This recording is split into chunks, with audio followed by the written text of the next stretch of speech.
Boa noite, amados irmãos, a graça e a paz do Senhor Jesus. Amém?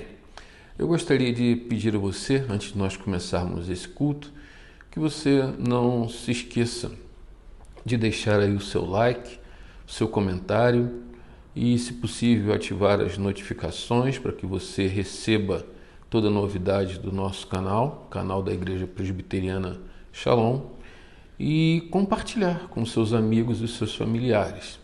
Fazendo isso, você estará ajudando muito a Igreja Presbiteriana Shalom. Vamos abrir a palavra de Deus no Salmo de número 145 e vamos ler o que está escrito lá. Diz assim a palavra do Senhor: Exaltar-te-ei, ó Deus meu e Rei, bendirei o teu nome para todo o sempre. Amém? E louvamos a Deus porque nesse dia, primeiro dia da semana, o Senhor nos concede a bênção de estarmos louvando o seu nome e adorando na beleza da sua santidade. Vamos orar e vamos passar para os nossos cânticos, para os nossos louvores que vamos colocar no altar de Deus. Senhor Deus e Pai, muito obrigado por esse privilégio que o Senhor nos concede, que é uma graça podermos louvar o teu nome, e nós te pedimos que o teu Espírito nos guie na verdadeira adoração que é feita em espírito e em verdade. Peço que tu estejas nos conduzindo nesta hora para louvor da tua glória, em nome de Jesus. Amém. Amém.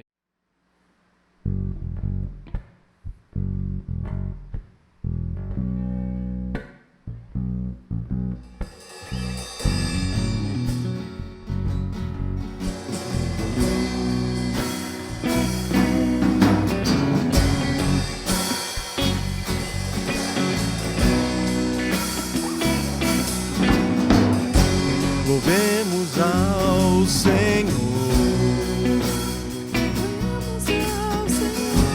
louvemos ao Senhor, adoremos o seu santo monte, nosso amado Pai, seu nome é santo. Louvemos ao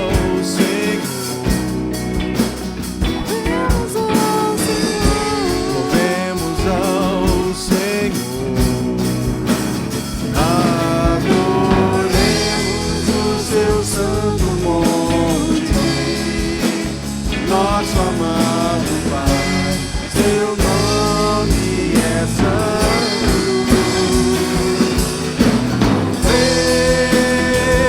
Louvemos ao Senhor, pois seu nome é santo, pois seu nome é santo. Louvemos ao Senhor, pois seu nome seu nome é santo. Magnifiquemos ao Senhor, ao Rei que é digno de louvor.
povos, os reis se dobraram ao Senhor. Ouve-se um brado de vitória, o dia do Senhor chegou. Ouve-se em todos os povos que um novo rei surgiu. Impérios reconhecem que sua destra reinará. Leão de Judá, Leão de Judá, Leão de Judá, prevaleceu. Leão de Judá, Leão de Judá, Leão de Judá, prevaleceu. Todos os povos, os reis se dobraram ao Senhor. Ouve-se um brado de vitória, o dia do Senhor chegou. Ouve-se em todos os povos que um novo rei surgiu. Impérios reconhecem que sua destra reinará. Leão de Judá, Leão de Judá, Leão de Judá, prevaleceu. Leão de Judá, Leão de Judá, Leão de Judá, prevaleceu. Os povos verão e virão, assim irão aprender suas leis, pois a sua justiça governará.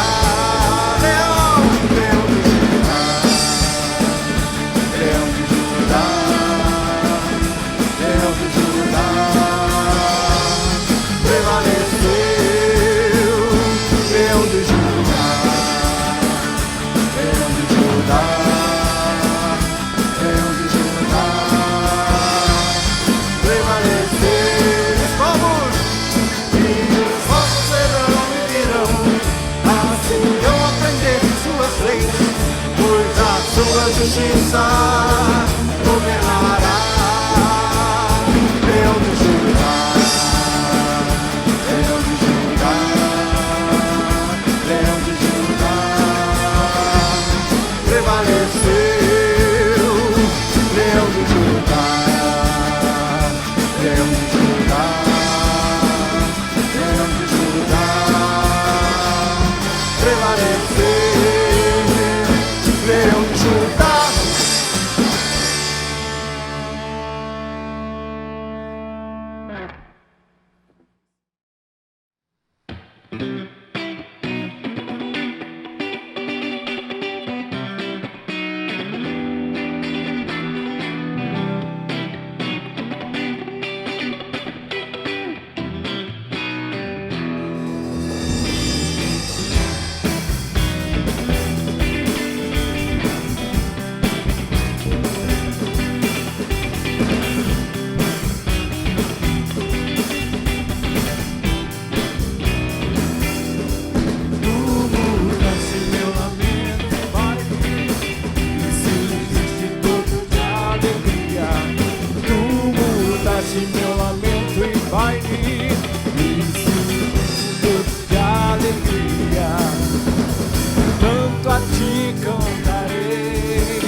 Só a ti cantarei, glória minha, glória minha. Oh, oh, Adonai, oh, Adonai, Ele é o Deus do universo, o Senhor da criação. Adonai, oh, Adonai, oh, Adonai, Ele é o o Senhor da criação.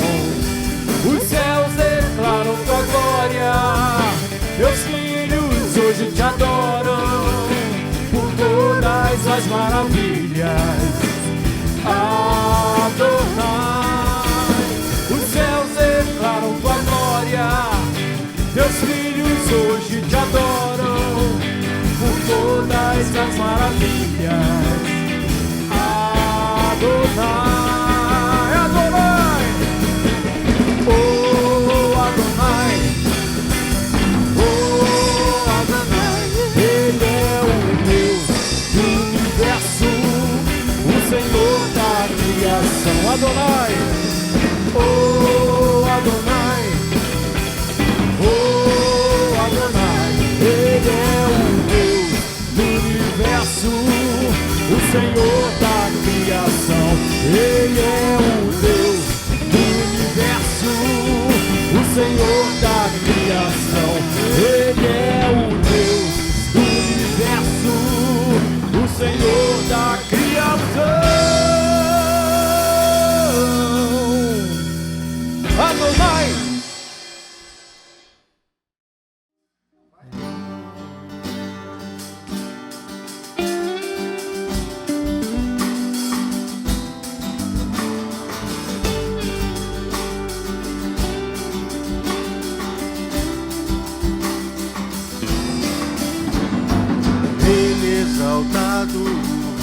Exaltado no céu, eu louvarei. Ele exaltado, para sempre exaltado, seu nome louvarei. Ele é o Senhor, sua verdade vai sempre reinar.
Louvado seja Deus por esses cânticos tão benditos que foram ministrados pelo nosso Ministério de Louvor, para a honra e para a glória do Senhor.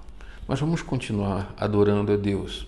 Eu gostaria que você abrisse a palavra de Deus aí na segunda epístola de Paulo aos Coríntios, no capítulo 9, verso 6. Está escrito lá o seguinte: e digo isto, que o que semeia pouco, pouco também ceifará, e o que semeia com abundância, em abundância ceifará. O apóstolo Paulo está falando num contexto de contribuição, de liberalidade, e ele faz uma comparação com aquele que semeia muito. Ou seja, quem semeia muito vai colher muito. E o que semeia pouco, também pouco ceifará. Então, se você semeia muito, ceifa muito. Se semeia pouco, ceifa pouco. Isso é uma lei. Agora, ele aplica isso de forma muito interessante à maneira como os cristãos de Corinto se comportavam. Então, eles estavam dizendo o seguinte: olha, meus irmãos, vocês têm que ser liberais na contribuição. Porque na medida que você é liberal no seu dízimo, na sua oferta, igualmente Deus em graça será liberal com você. Ou seja, ele está dizendo que a nossa participação nessa área traz benefícios espirituais para a nossa vida. Eu sei que nesse tempo de pandemia, nesse tempo de dificuldade, as pessoas estão passando por lutas, por crises, alguns estão desempregados. A nossa oração é que Deus abra uma porta de emprego.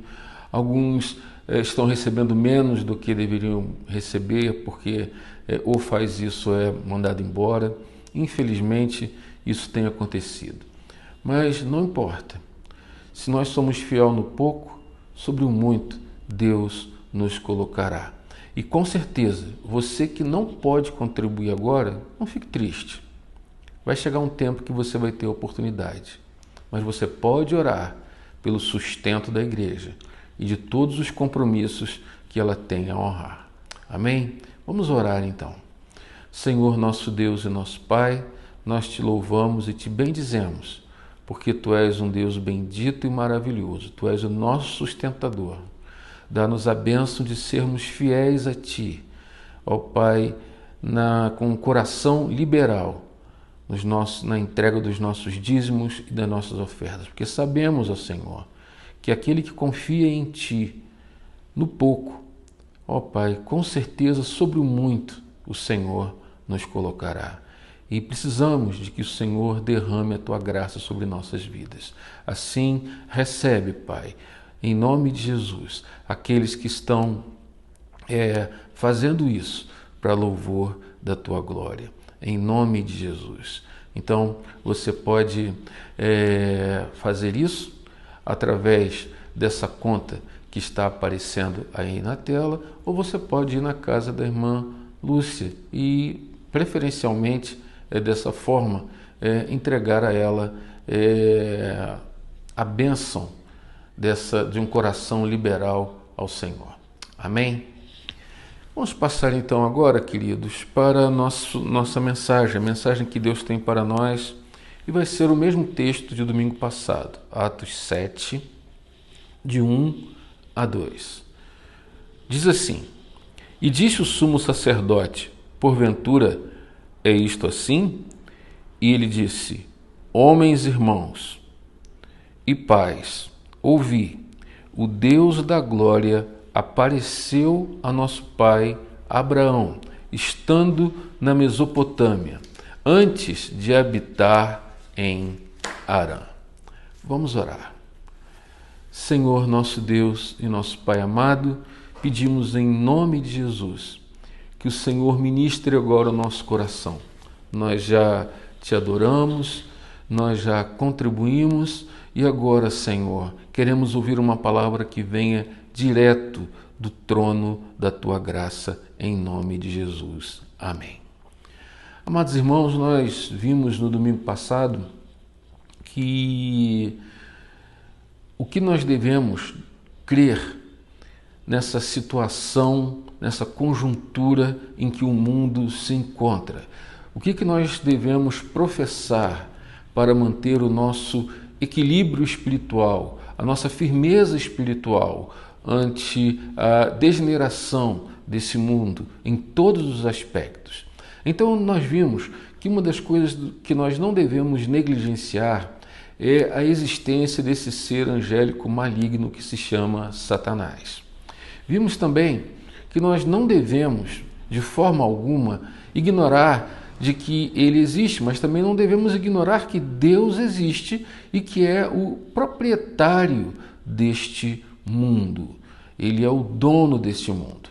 Vimos também que, além de ele ser o proprietário, dono, governante, sustentador desse mundo, ele também é o juiz desse mundo e que este mundo está debaixo do julgamento do Senhor por causa daquilo que Adão e Eva cometeram lá no início da humanidade. E vimos também que esse Deus que autoexiste, esse Deus que é proprietário de todas as coisas, esse Deus que é juiz, esse Deus que é grande e poderoso, é o Deus que está no controle de tudo. Nada foge ao seu controle. E hoje nós vamos ver por que razão Estevão resolveu começar com Abraão na Mesopotâmia. Já vimos várias razões, mas hoje nós vamos ver a principal razão. E a principal razão é que Deus tinha um propósito redentivo. E aí nos leva a fazer a pergunta que nós estamos fazendo durante todo esse tempo. Qual é a relação de Deus com esse mundo? Qual é a relação de Deus com esse mundo? E a resposta é que Deus tem um propósito redentor, um propósito redentivo com a humanidade. Ora, Deus tinha um propósito, Deus ainda tem um propósito, e a relação de Deus com esse mundo é um propósito redentivo. Eu diria que aqui está o âmago do Evangelho, que aqui nós temos algo extraordinário. Ou seja, por que Deus apareceu a Abraão? Porque ele quis falar do seu plano redentivo com Abraão. Ele queria falar com Abraão sobre a restauração desse mundo, desse velho mundo, 6.000 anos, que vem experimentando todo tipo de tragédia, de dificuldade. Então ele aparece a Abraão para mostrar que ele queria consertar tudo aquilo que havia sido extraviado. E este é o grande tema da Bíblia, de que Deus tem um propósito redentivo. Foi por isso que Estevão começou por Abraão na Mesopotâmia. O Senhor, ele apareceu a Abraão exatamente para dizer a Abraão: Abraão, olha, eu quero te dizer uma coisa, eu não abandonei este mundo. Eu não abandonei este mundo. Eu tenho um propósito redentivo. Eu tenho um propósito de mudança, de transformação nesse mundo. E graças ao Senhor Jesus, graças a Deus, Deus continua interessado por este mundo. E essa é a nossa única esperança. Vocês já imaginaram se Deus nos entregasse a nossa própria sorte? Se Deus nos entregasse a nós mesmos? Irmãos, nós seríamos as pessoas mais infelizes do mundo. Como diz em Efésios 2:12, pessoas sem esperança e sem Deus no mundo. Mas graças ao Senhor, o Deus da glória apareceu a Abraão e disse: Abraão, eu tenho um plano.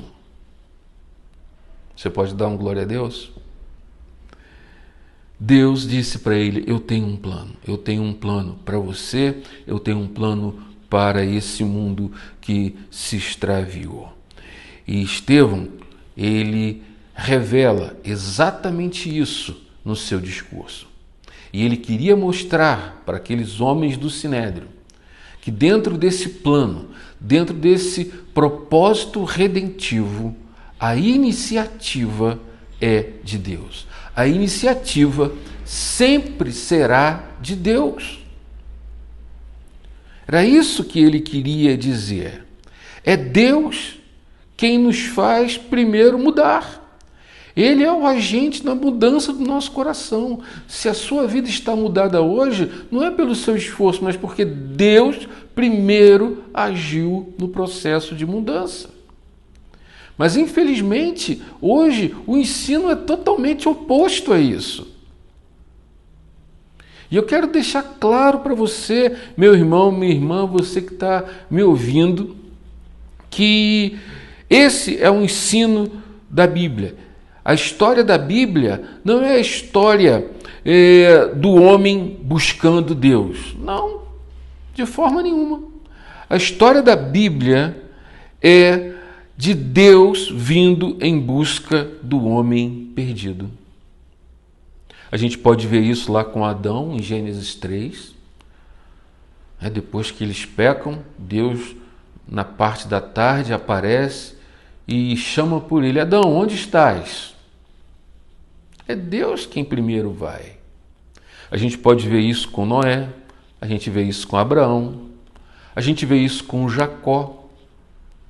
Jacó, que era um trapaceiro, ele estava fugindo porque ele havia enganado ao seu irmão, e durante a noite Deus aparece a ele em sonho. E ele tem uma experiência real com Deus, a ponto de dizer, em Gênesis 28:16, Deus estava neste lugar e eu não sabia.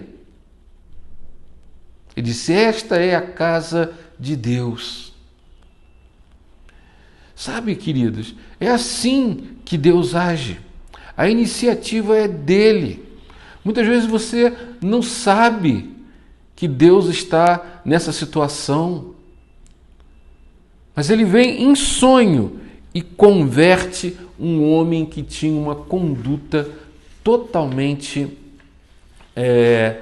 errada, que tinha uma conduta totalmente distante do Senhor.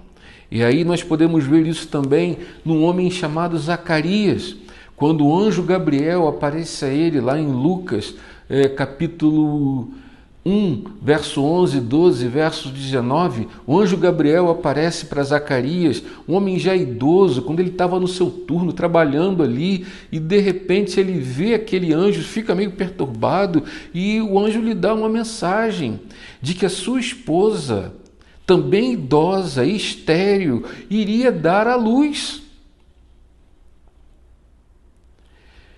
E acontece uma coisa extraordinária, porque ele não acredita na hora, ele fica tão pasmo com aquela notícia que ele não acredita, que o anjo disse: olha, porque você não acreditou, você vai ficar mudo.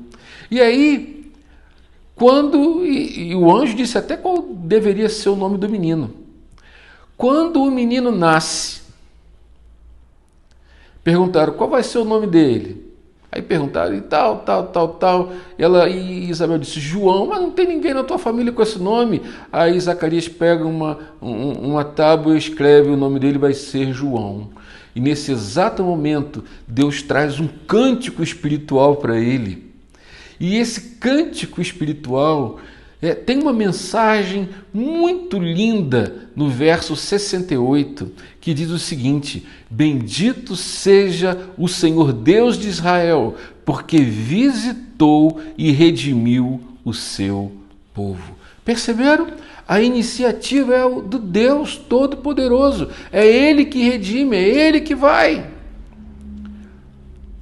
E aí, quando a gente vai lá para Lucas, no capítulo 3, verso 1 e verso 2, que diz que quando Pilatos, sendo o presidente da Judéia, e ele sendo aquele que governava, apareceu ali no tempo de Tibério César, João, filho de Zacarias.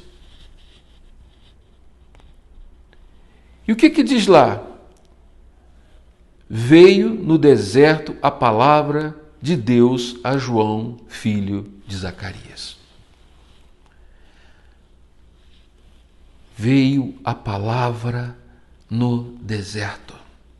Olha, João Batista não era nenhum estudante. Ele não havia passado anos no seminário. Ele não tinha nenhum livro, nenhum comentário bíblico que o ajudasse. Não. Ele não tinha. Mas o que aconteceu? Foi Deus que apareceu. Era Deus falando. Era Deus agindo. Era Deus tomando a iniciativa através daquele profeta que estava preparando o caminho do Senhor. Perceberam? E é sempre assim, amados. Deus sempre age assim. Qual é o versículo mais decorado da Bíblia? Você sabe? João 3,16. Porque Deus amou o mundo de tal maneira que deu o seu Filho unigênito para que todo aquele que nele crê não pereça, mas tenha o quê? A vida eterna. Sempre é assim. Lá em Gálatas, capítulo 4, verso 4 e 5, o apóstolo Paulo diz: mas vindo a plenitude dos tempos, Deus enviou o seu Filho, nascido de mulher, nascido sob a lei, para remir os que estavam debaixo da lei, a fim de recebermos a adoção de filhos. Olha só. E a pergunta que nós fazemos aqui, a primeira pergunta é: por que ele faz isso? Por que Deus age dessa maneira? Por que ele faz assim? Bom, ele faz assim para a sua própria glória. Deus age assim para a sua própria honra e glória. Vocês pensam que Deus pode abandonar esse mundo e deixá-lo como ele está? Vocês acham que isso é possível? Ele tem seu plano de redenção por amor de si mesmo, por amor da sua glória. Deus não pode permitir que o diabo triunfe. Ele não pode permitir que esse ser das trevas ganhe. Ou seja, o diabo, ele trouxe o mundo a esta condição, enganando o homem, seduzindo Eva, para que Eva seduzisse também a Adão. Vocês acham que Deus pode permitir que o mundo continue como está? Não. É impossível, é impensável. É simplesmente impensável. Deus, por amor de si mesmo, por amor da sua glória, por amor do seu nome, não permitirá que o diabo triunfe. Glória a Deus. Amém? Sua própria honra está envolvida nisso. Já imaginaram? Eu disse: não vou ligar para Satanás, não. Isso iria macular a glória de Deus. O Deus Santo. Não pode. A glória dele está envolvida nisso. E ele tem este grande plano e este grande propósito de redenção. Agora, entenda que esta não foi a única razão pela qual Deus apareceu a Abraão. Deus, ele foi movido pela sua graça. Deus foi movido pela sua misericórdia. Deus foi movido pela sua compaixão, por seu amor. Ele viu a nossa miséria. Ele ouviu o gemido da criação, que nós dissemos domingo passado. Ele viu a infelicidade. Ele viu o que homens e mulheres fizeram com este mundo, fizeram com eles mesmos e o que eles fizeram com a criação. Ele viu. Ele viu a malignidade do diabo e foi movido nada menos que por seu amor eterno e por sua graça. O que é graça? Graça é um favor, é um perdão demonstrado para pessoas que absolutamente não têm nenhum merecimento delas. É um favor imerecido. Isso é Deus, o Deus da glória que apareceu ao nosso pai Abraão. A iniciativa sempre é de Deus. Amém. Mas eu tenho que fazer uma outra pergunta aqui. Qual foi o propósito? Ele tinha um propósito redentivo, como nós vimos. Ele agiu pela sua misericórdia. Nós vimos que Deus tinha um propósito redentivo. E esse propósito redentivo, em primeiro lugar, ele tem indivíduos como seu alvo. Ou seja, foi a redenção de indivíduos. Por isso ele aparece primeiro a Abraão. Por isso, Abraão, ele é o primeiro. Podemos ser salvos neste mundo perdido. Podemos ser salvos nessa situação em que esse mundo se encontra. Podemos ser salvos, sim, nesse mundo mau, onde ele vem e individualmente traz para nós uma mensagem não só de esperança, mas também de salvação. O Evangelho é pessoal, por isso ele chama primeiro a Abraão. Um só homem. Deus trata primeiramente, irmãos, com indivíduos. Como foi que você veio a ser convertido?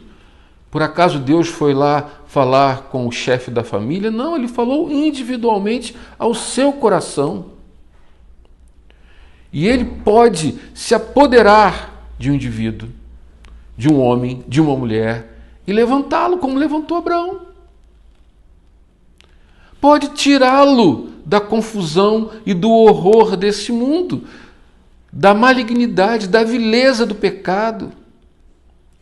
E pode fazê-lo se levantar, fazer dele um novo homem, uma nova mulher e transformá-lo numa pessoa santificada pelo poder do sangue de Jesus. Torná-lo um santo. Aos santos que estão em Cristo, lembra? O apóstolo Paulo diz isso. Nós que recebemos a redenção, somos santificados pelo sangue de Jesus. Mesmo que as coisas estejam como estão. A salvação, a redenção, ela é pessoal.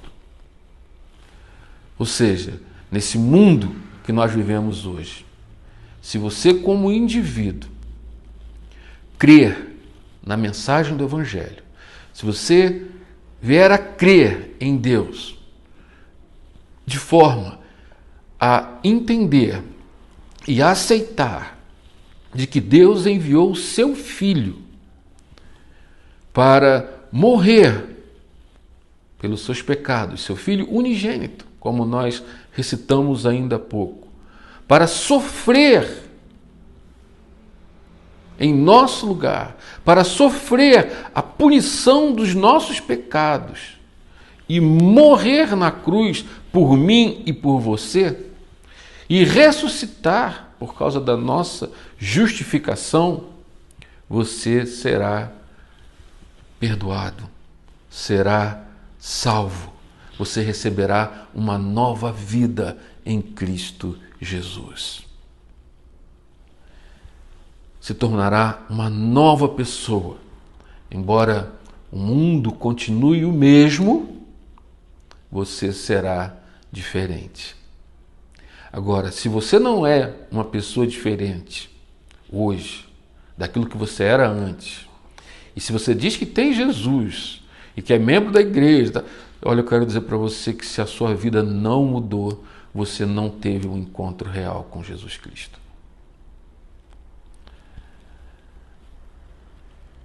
Por isso a salvação, ela é pessoal, ela produz mudança, ela tem um efeito de mudar a nossa vida. Também quero dizer a vocês que a salvação, apesar de ser pessoal, individual, ela tem um efeito cósmico. Como assim tem um efeito cósmico. Sim, há um aspecto cósmico na salvação. E não devemos também nos esquecer disso. Nós que vivemos à sombra da calamidade desse mundo, não devemos nos esquecer que essa ação de Deus também tem um efeito cósmico. Quando Deus apareceu para Abraão, quando ele estava lá na Mesopotâmia, vocês sabem exatamente, em última análise, o que ele disse para Abraão? Ele não disse para Abraão que, olha, eu vou te salvar e você vai ser muito feliz. Como essas igrejas hoje que só pregam felicidade, só pregam coisas boas, não falam de que há situações difíceis na vida, de que Deus é o Deus que disciplina seus filhos. Não, eu não falo nisso, não. Mas Deus, sabe o que ele disse para Abraão? Está aí em Gênesis 22:18. Em tua descendência serão benditas todas as nações da terra, porquanto obedecestes a minha voz. Ou seja, todas as nações, começa com um indivíduo, começa com uma pessoa, começa com Abraão. E aí todas as famílias da terra são benditas, todas as famílias da terra serão abençoadas, todas as nações da terra. Não que Deus iria salvar todas as nações, mas que muitas pessoas dentro das nações da terra seriam salvas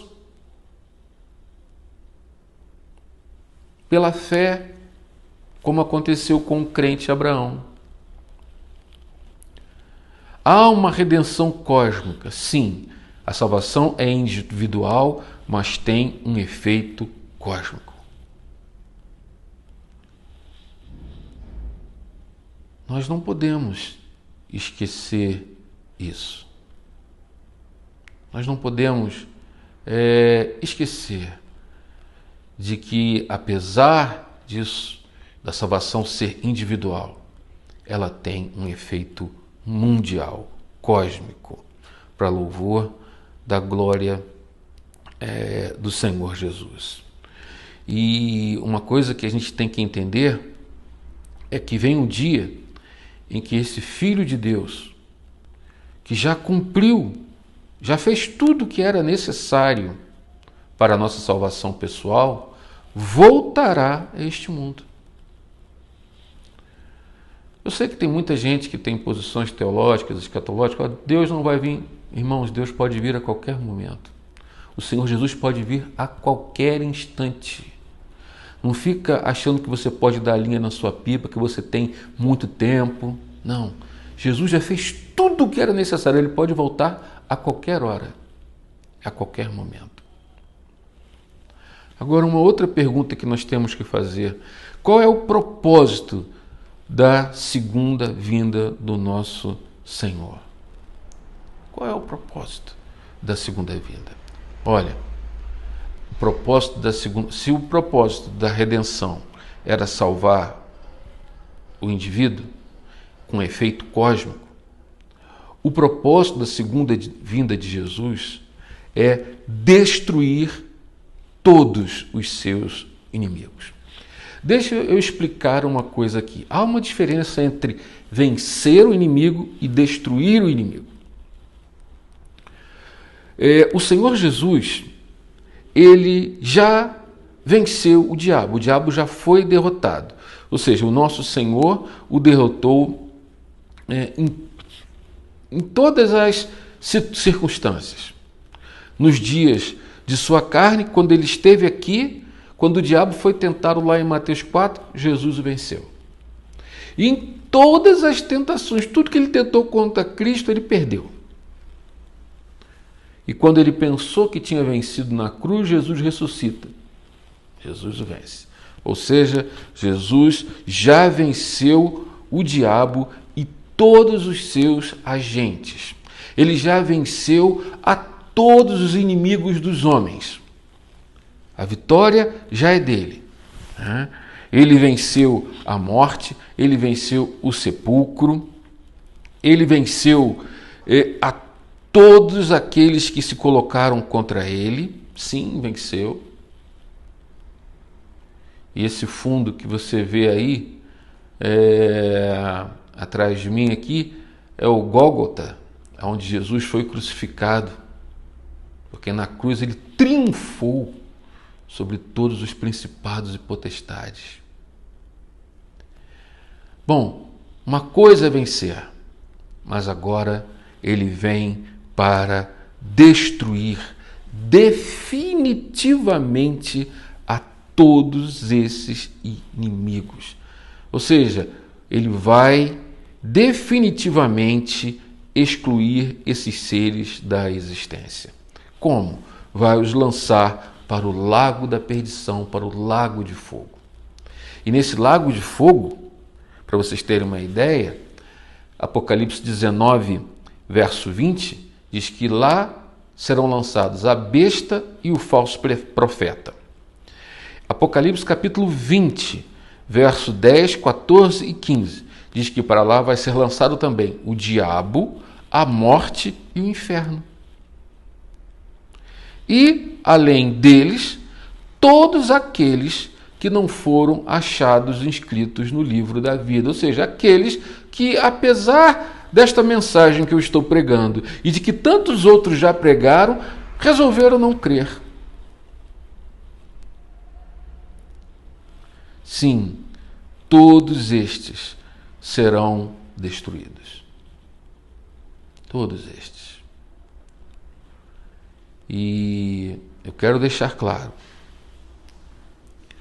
que Deus, na sua misericórdia, Ele vai transformar esta velha terra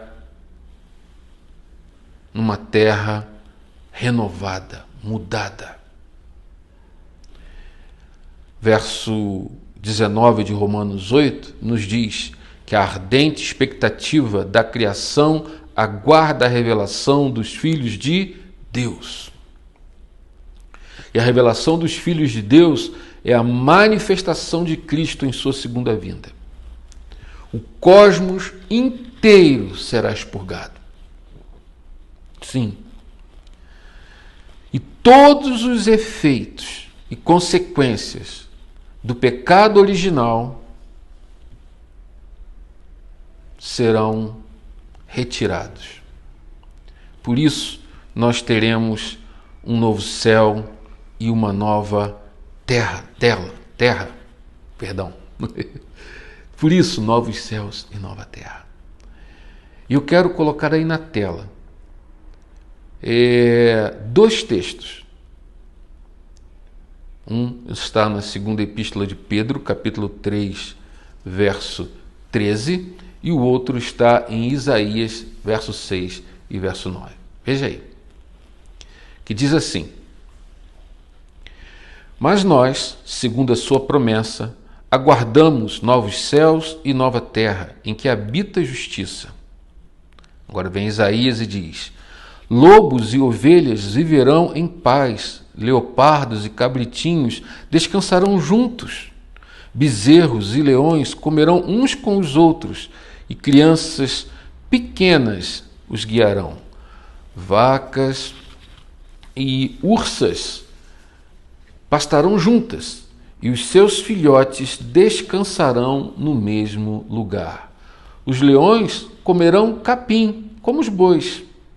Criancinhas brincarão perto de cobras e não serão picadas, mesmo que enfiem a mão nas suas covas. Em Sião, o monte sagrado, não acontecerá nada de mal ou perigoso, pois a terra ficará cheia do conhecimento da glória do Senhor, assim como as águas enchem o mar. Queridos, isso faz parte do Evangelho. Novos céus e nova terra. Nós não teremos mais o que nós temos hoje. Não. Pela graça de Deus, todos os nossos inimigos serão destruídos definitivamente. E sabe o que é muito lindo? Você não vai chorar mais. É sério. Eu sei que hoje há muitas pessoas que estão chorando pelos seus filhos, que estão chorando pelo seu casamento, que estão chorando porque perderam alguma coisa importante, que estão chorando por si mesmos, que não entendem porque estão tristes, porque estão amarguradas. Eu sei. Mas sabe qual é a promessa? Apocalipse 21, 4.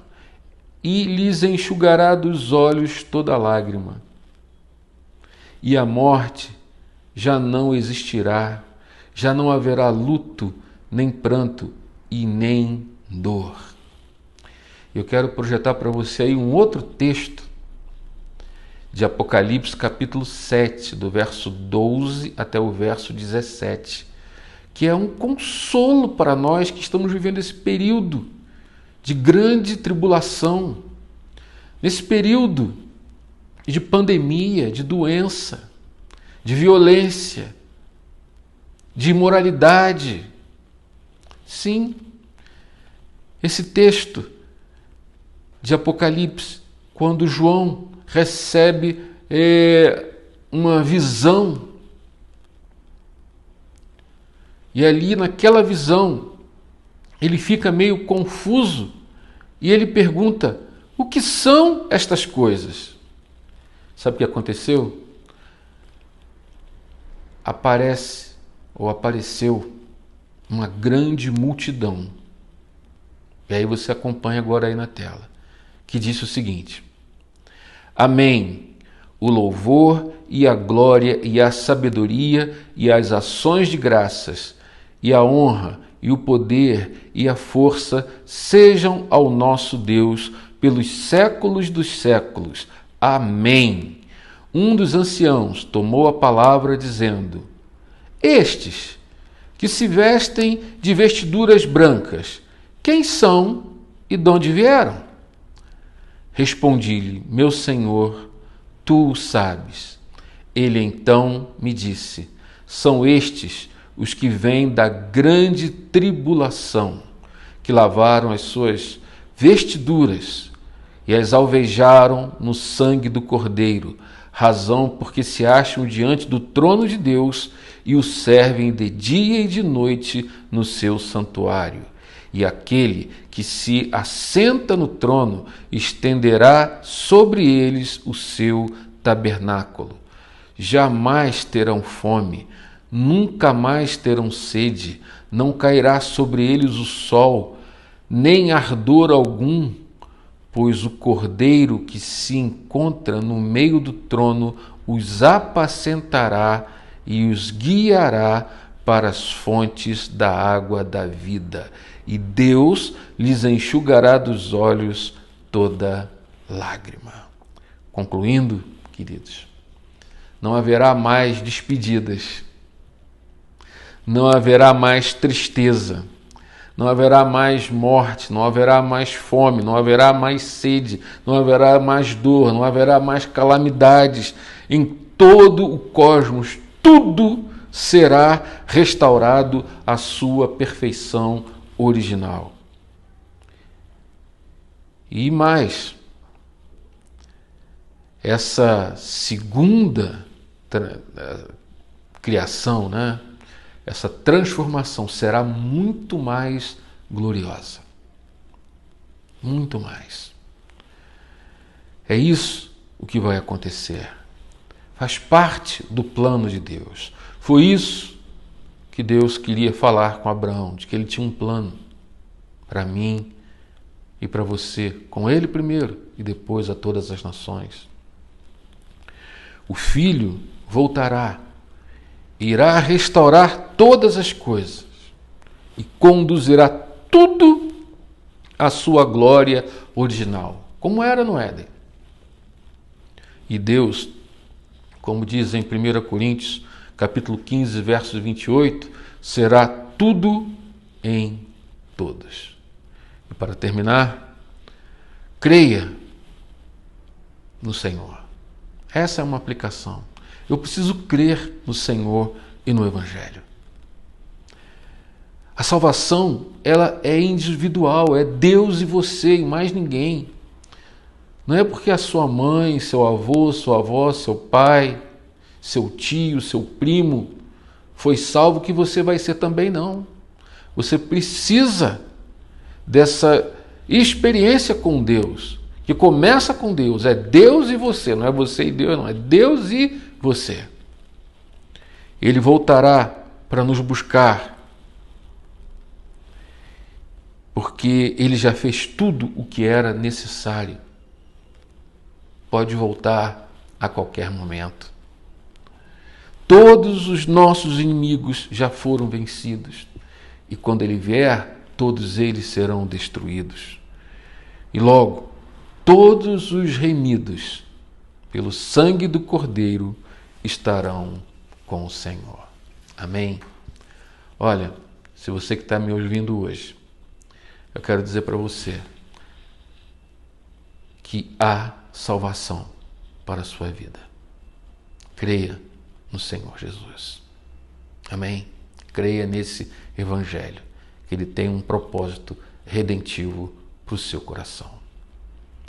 Senhor Jesus, muito obrigado pela tua palavra. Obrigado por aquilo que pudemos transmitir e por aquilo que o teu povo pôde ouvir. E que o Senhor transforme no nosso coração, a nossa vida. Ó Deus, a cada dia que o Senhor venha trazer ao coração das pessoas que ainda não conseguem crer a fé necessária para que entendam que só Jesus Cristo salva. Assim eu te bendigo e te louvo e te adoro em nome de Jesus. Aleluias. Amém. E que a graça do Senhor Jesus, o amor de Deus nosso Pai e a consolação do Espírito Santo esteja sobre todos vós, povo de Deus em Shalom, e sobre todo o povo de Deus, espalhado por toda a face da terra, desde agora e para todo sempre. Maranata! Ora vem, Senhor Jesus. Que Deus nos abençoe. Em nome de Jesus. Tenham todos uma ótima semana para louvor da glória do Senhor. Amém.